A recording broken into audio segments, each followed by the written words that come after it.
Agora você ouve uma palavra de vida com o pastor Érico Rodolfo Bussinger.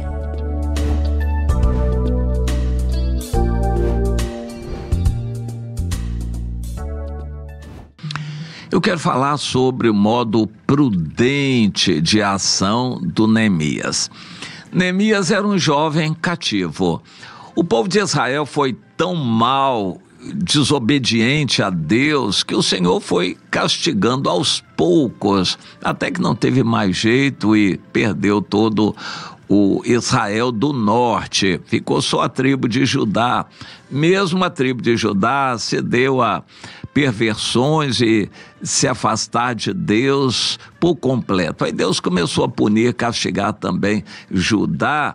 Por fim, não teve outro jeito, destruiu Jerusalém através do exército da Babilônia e matou a maior parte, mas mandou um pouco do sobrevivente para o cativeiro. Lá no cativeiro, Deus preservou aqueles que estavam cativos para preservar a Bíblia, os rolos sagrados e também a genealogia de Jesus.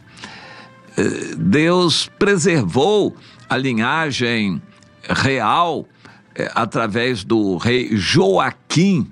Era um jovem ainda, 18 anos, quando foi levado para o cativeiro e viveu a vida toda no cativeiro. Mas ele deu um bom testemunho, no final foi reabilitado a uma posição de honra na Babilônia, não voltou, mas ficou na Babilônia, e dele descendeu Zorobabel, de quem descendeu Jesus.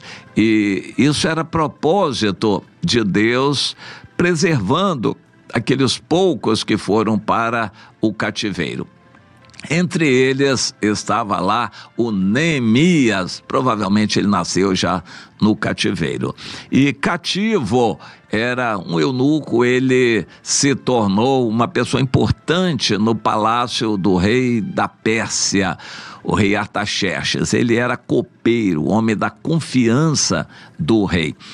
Mas ele mantinha o conhecimento da Bíblia, dos livros sagrados e procurava manter uma comunhão pessoal com Deus. O que pode um jovem cativo fazer numa terra estranha, em que eles adoram outros deuses, e ele era um simples serviçal, embora galgado a uma posição privilegiada junto ao rei, mas era um serviçal, o que podia ele fazer pelo povo dele. Mas ele se colocou à disposição e orou. No capítulo 2, nós encontramos a descrição disto. Depois que o Neemias recebeu o relatório de como estavam as coisas lá em Judá e Jerusalém, ele ficou muito triste, se pôs a orar, pedindo que Deus fizesse alguma coisa para restaurar o povo de Judá. E ele disse também: eis-me aqui, Senhor, se o Senhor quiser me usar do jeito que o Senhor quiser. E estava jejuando e em atitude de oração, quando o rei percebeu. O rei disse: ô Neemias, o que está acontecendo com você? Não, o rei, é nada não. Claro que é, você não é assim, você é alegre, agora você está com o rosto triste, não é doença, qual é o problema? Ô rei, eu vou dizer a verdade para o senhor, é que eu estou triste com o relatório que eu recebi. O rei Artaxerxes era o rei praticamente do mundo. O reino da Pérsia dominava a maior parte do mundo conhecido daquela época, e o Neemias estava diante de um quase todo poderoso aqui na terra.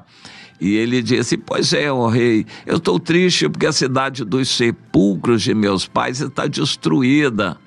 E o que você quer, Neemias? Bom, se o senhor me permitisse que eu fosse para lá para poder reedificar aquela cidade. O rei dominava milhares e milhares de cidades no mundo todo. Uma cidadezinha que para ele não era significativa, Jerusalém, não seria muito para ele. Então ele disse: tá bom, então eu dou autorização para você ir para lá reconstruir a cidade. E O Neemias ficou muito satisfeito com aquilo e o rei deu recursos, pessoas para irem com ele, e o que ele não pediu, o rei deu autoridade. O rei o nomeou governador daquela terra. E o Neemias foi com a autoridade de ser governador em Judá. Claro que quando chegou lá, encontrou muitos que estavam dominando e fazendo e acontecendo, e não gostaram quando viram que um outro chegava para ser governador sobre a região, e se tornaram inimigos. E nós conhecemos essa história. O Neemias teve que enfrentar aquelas adversidades e fazer o que ele tinha que fazer. Ele não desviou o olhar dele, ele manteve o foco. Ele tinha uma obra a fazer, reconstruir as muralhas. O templo já estava reconstruído e praticamente largado, mas as muralhas da cidade caracterizariam uma independência, uma identidade. E ele foi com o propósito de reerguer as muralhas. No final, aquela obra foi linda, uma epopeia, uma obra que foi feita num mutirão geral, porque ele era governador. E em 52 dias aquela obra terminou, o soerguimento das muralhas da cidade de Jerusalém. Mas quando ele chegou em Jerusalém, ele não saiu fazendo alarde, mandando, fazendo e acontecendo. Ele foi sondando a situação. Ficou quieto, caladinho, ouvindo relatórios, ouvindo as pessoas, vendo a situação, acompanhando e avaliando quem mandava por ali. E interessante aqui no versículo 11, quando eu cheguei a Jerusalém, onde estive 3 dias, eu me levantei à noite e uns poucos homens comigo. Eu não declarei a ninguém o que Deus me tinha posto no coração para fazer. E de noite eu saí e dei uma volta para avaliar toda a região da muralha e o que teríamos que fazer. Interessante, prudentemente, ele foi dar uma volta, examinando a situação e orando a Deus. Ele não saiu fazendo estratégias e planos da cabeça dele, ele ouviu a Deus. Eu quero deixar com você essa lição, que é muito importante para nós. Faça como Neemias, chore diante de Deus ao invés de ficar determinando o que Deus vai fazer. Você já ouviu isso? Há pessoas que estão orando, determinando o que Deus vai fazer. Restitui, faz isso, faz aquilo, determinando. Eu acho tão presunçoso isto, a pessoa querer determinar o que Deus vai fazer. Mas o Neemias se submeteu à vontade de Deus. Deus, eu estou aqui.